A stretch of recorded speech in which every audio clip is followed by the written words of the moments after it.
Ceļš uz skolu sāks ar bērnu dārzu, tāpēc 1. septembris ir svētki nevien skolēniem, bet arī pirmsskolniekiem. Un kāpēc te jūs te esat sanākuši? Tāpēc ir 1. septembris. Tu gaidīji 1. septembri? Jā. Tev kāds brālis vai māsa uz skolu arī iet? Nē. Neiet? Un tu pati gribi iet uz skolu? Jā. Jā. Un ko tu darīsi skolā? Kas tev patīk vislabāk? Lasīt. Nezinu, es biju visu laiku mājā. Man bija tikai 5. Un ko tu gribi darīt bērnu dārzā? Neko. Rakstīt, zīmēt. Tev patīk zīmēt? Krāsot arī.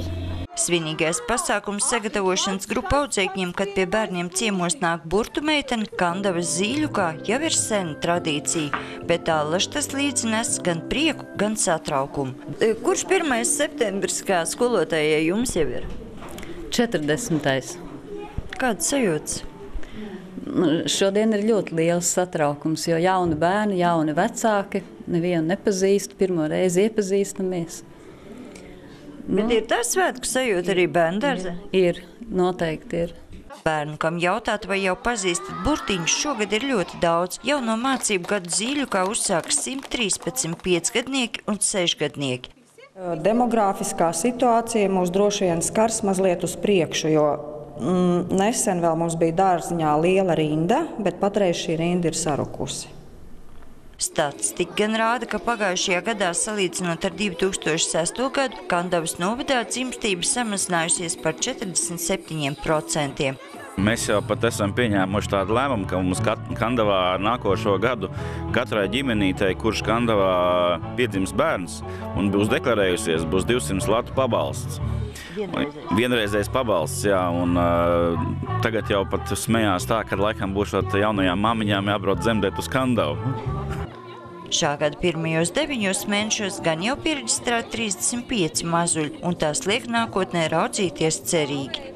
Matkulē, kur skatās, tur ir situācija tā, ja pagājušajā gadā bija 16 vai 18 bērni, tad šogad ir 22 bērni. Varbūt tas tāpēc, ka mēs arī šais bērndārzos kaut ko ieguldam un bērni sāk nākt uz bērndārziem. Zīļuka bērni jau šajā mācību gadā varēs fiziskajām aktivitātēm izmantot jauno sporta zāli, kāda līdz šim šajā pirmsskolas izglītības iestādē nav bijusi, bet nākotnē iecerēts vairāk nekā 30 gadus senajai ēkai uzbūvēt piebūvi.